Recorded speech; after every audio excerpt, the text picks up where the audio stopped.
Assalamualaikum warahmatullahi wabarakatuh. Kembali lagi bersama saya Dimas Horror Story. Pada kali ini ada kisah horor tentang touring pakai motor. Cerita ini dari seseorang yang namanya Ajril, asal Lamongan. Ini adalah pengalaman dia pas mau berangkat nih ke Banyuwangi, yang dimana dia ini mengalami banyak hal-hal yang di luar nalar. Yang bisa dibilang si Ajril ini mutusin untuk putar balik dan nggak jadi touring. Dan ini adalah pengalaman yang tidak akan terlupakan seumur hidupnya Ajril. Karena pas perjalanan naik motor mau ke Banyuwangi, Ajril itu sempat membawa... Udahlah, pokoknya tonton aja ini videonya. Langsung saja, cerita misteri ini dia.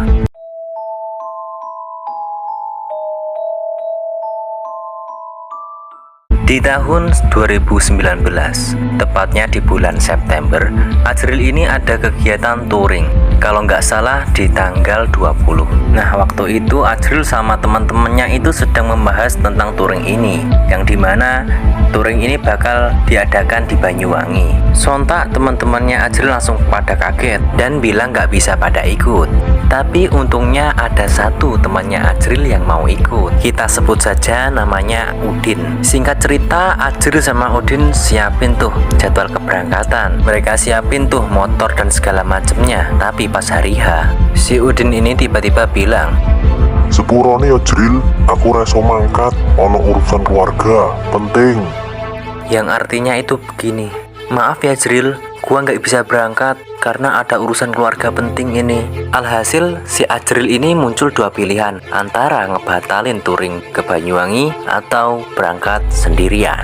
Akhirnya Ajril tetap mutusin untuk pergi ke sana karena teman-temannya Ajril sudah pada nungguin. Langsung tuh Ajril minta izin kepada orang tuanya, dan ternyata orang tuanya nggak ngebolehin. Tapi tetap tuh Ajril nggak menyerah dan memohon kepada orang tuanya, sampai orang tuanya Ajril itu capek ya, karena Ajril itu memohon terus. Ya udah, dia bolehin tuh si Ajril untuk touring.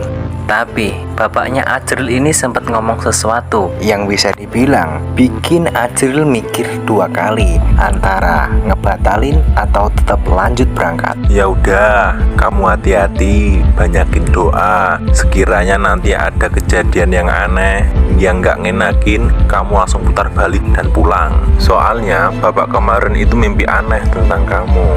Ajril langsung tanya tuh kepada bapaknya, "Mimpi apa pak?" Lagi-lagi bapaknya langsung nekenin, "Pokoknya banyakin doa di jalan. Sekiranya ada hal-hal aneh di luar nalar, kejadian mistis, pokoknya kamu langsung putar balik pulang." Biar nggak kebanyakan debat, Ajril iyain tuh perkataan dari ayahnya. Singkat cerita, akhirnya Ajril berangkat ke Banyuwangi. Kalau nggak salah, dia berangkat setelah sholat asar. Jam 4:30-an, dia sudah packing tuh dan nyiapin ini itu barang yang dia butuhkan. Gear, set, busi cadangan, dan segala macam. Dia mulai tuh jalan dari rumah. 2 jam kemudian, dia sudah sampai di Surabaya. Masih belum ada kendala apa-apa dan aman-aman saja. Sampai di Surabaya, dia istirahat sebentar tuh di minimarket. Ya, sambil beli cemilan sama air tuh buat dia di perjalanan. Sudah kelar istirahat, Ajril naikin lagi tuh motornya. Pas dia mau nyalain itu motor, tiba-tiba ada cewek nyamperin dia. Ceweknya cantik, umurnya perkiraan 20 tahunan. Dia nyamperin tuh si Ajril dan dia bilang, "Masnya mau ke Banyuwangi?" Ajril kaget tuh, sontak jawab, "Ih iya mbak, ini saya mau ke Banyuwangi." Di hatinya Ajril bertanya-tanya, "Anjrit, kok tahu?" Cewek itu bilang lagi, "Mas, saya boleh ikut nggak? Soalnya saya mau ke sana. Di rumah ada acara, jadinya pulang." "Oh iya mbak, ikut aja nggak apa-apa, saya juga sendirian kok." Yang bikin Ajril heran, mbaknya ini udah pakai helm, seolah-olah dia tuh sudah tahu kalau bakal naik motor.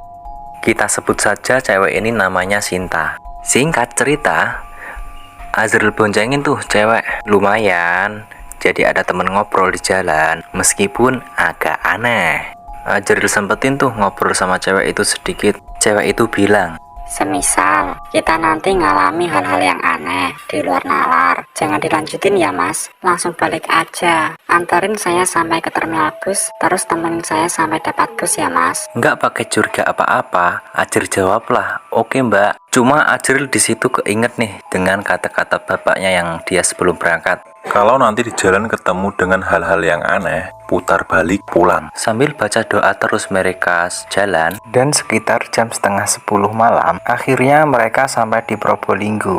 Azril dan Sinta istirahat sebentar tuh di pom bensin, sekalian mereka berdua istirahat dan ngisi bensin. Istirahat sudah, ngisi bensin sudah. Azril tancap tuh gasnya, lanjutin perjalanan. Azril di situ bilang sama Sinta, "Mbak, nanti saya mau lewat di Alas Gumitir." Lalu Sinta bilang, "Mas apa nggak mau cari tempat tidur dulu? Bahaya mas kalau lewat malam-malam begini. Saya jadi khawatir."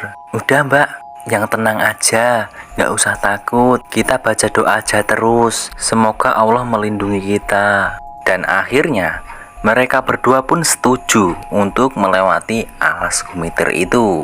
Bagi kalian yang belum tahu dengan Alas Gumitir itu seperti alas-alas biasanya. Namanya aja alas atau hutan, yang jalannya itu kanan kirinya adalah hutan. Bayangin aja tuh malam-malam kalian lewat situ, betapa horornya. Pas awal-awal mereka sudah ngelewatin Alas Gumitir, belum ada tuh kejadian yang aneh, dan nggak ada kejadian apa-apa.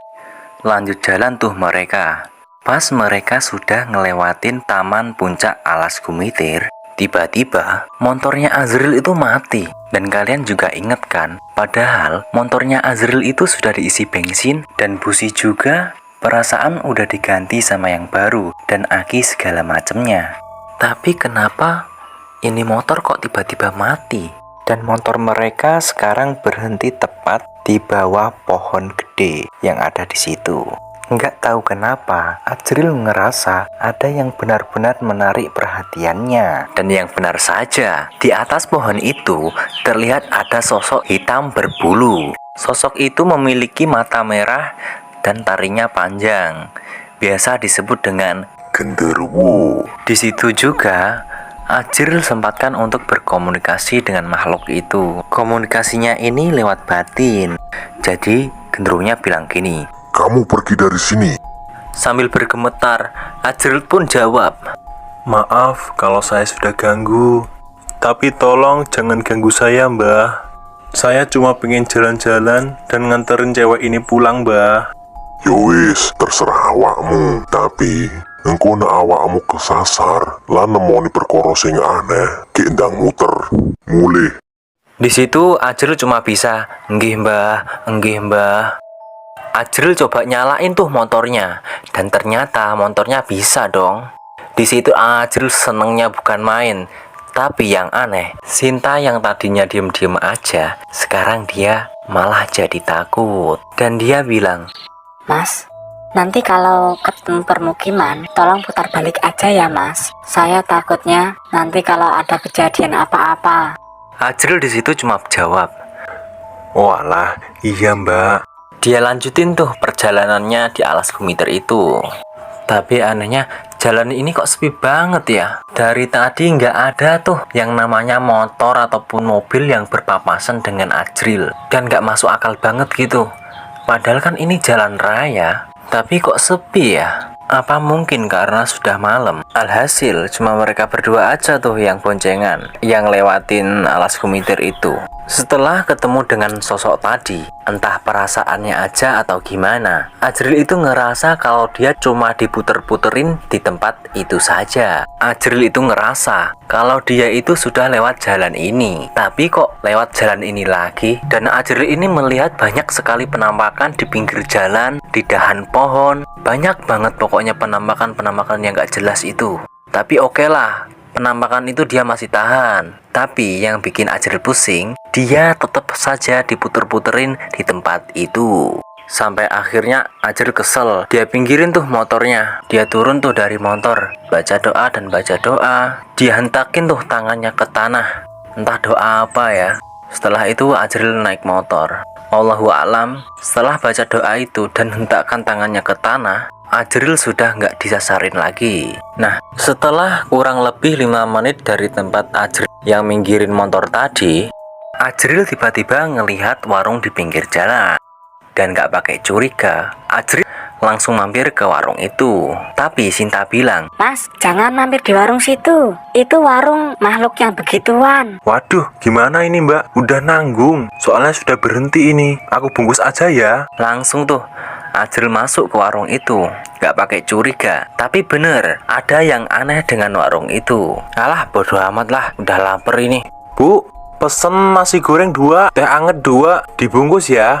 Singkat cerita, udah kelar tuh nasi goreng dan teh hangatnya. Lalu pas Ajril mau bayar, dia tanya, Berapa bu? dan anehnya, ibu yang punya warung itu cuma diem aja dan tidak ngeluarin sepatah kata pun. Lalu Ajril kasihlah uang 50.000. Tapi uang itu malah dijatuhin. Ya udah, Ajril kira uang itu kegedean. Lalu Ajril bilang, Udah bu, uangnya bawa aja. Saya juga toh nggak ada uang kecil ini. Buat ibu aja ini uangnya. ibu yang punya warung cuma ngangguk aja tuh setelah Ajril bilang begitu. Ya udah kan, walaupun aneh begitu tapi ya bodo amat lah. Akhirnya Ajril sama Sinta ngelanjutin perjalanannya. Dari tadi Ajril itu tidak melihat jam tangannya. Dan di situ ketika dia sudah melihat jam tangannya, loh kok ini masih jam setengah 10 malam? Jam ini mati atau gimana ya? 30 menit kemudian, si Ajril itu menemukan pemukiman warga di alas gumitir. Mas, ayo putar balik. Itu adalah pemukiman gaib yang takutnya nanti kita tidak bisa keluar lagi dari kampung ini. Gak pakai lama tuh, Ajril nurut dengan perkataan Sinta. Dia putar balikin tuh motor dan ngebut sekenceng-kencengnya.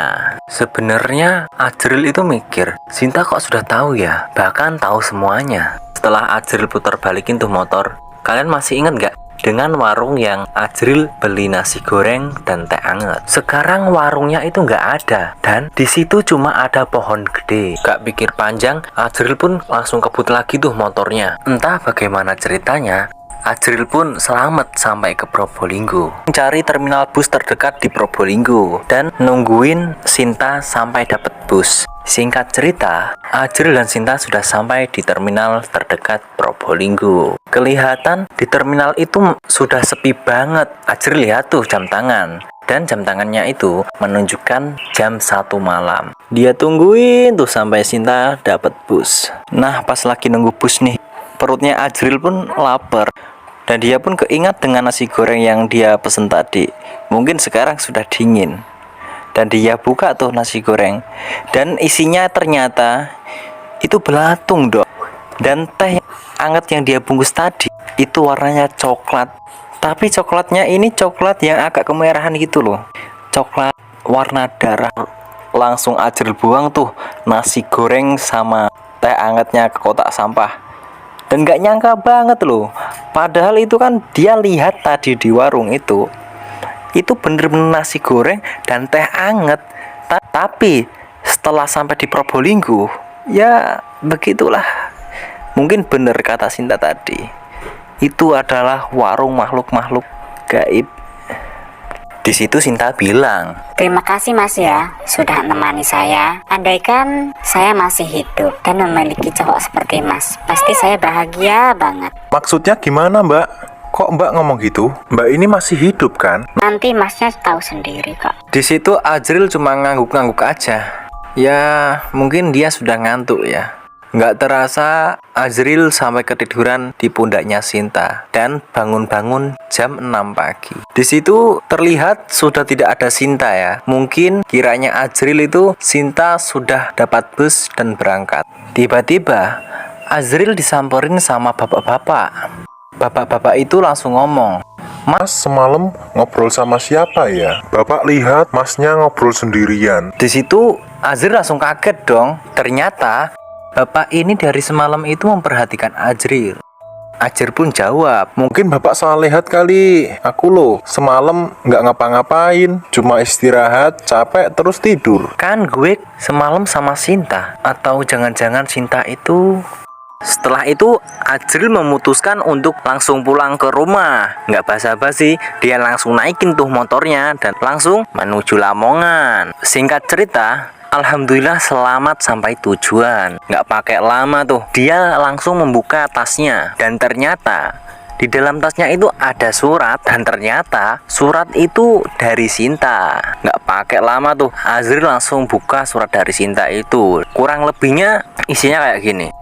Mas, makasih ya udah baik dan perhatian sama saya. Andai saya masih diberi kesempatan untuk hidup lagi, mungkin saya sudah jatuh cinta sama masnya. Langsung tuh Azril langsung nangis ketika baca surat dari Sinta. Dan yang lebih bikin kagetnya, tulisan itu bukan dari tinta ataupun ballpoint. Ternyata tulisan itu dari Dara. Oke teman-teman, gimana tadi ceritanya? Tulis pendapat kalian di kolom komentar. Bagi yang mempunyai cerita horor, segera di-share di email admin. Nanti emailnya saya siapin di bawah ya. Oke, sekian, terima kasih. Wassalamualaikum warahmatullahi wabarakatuh.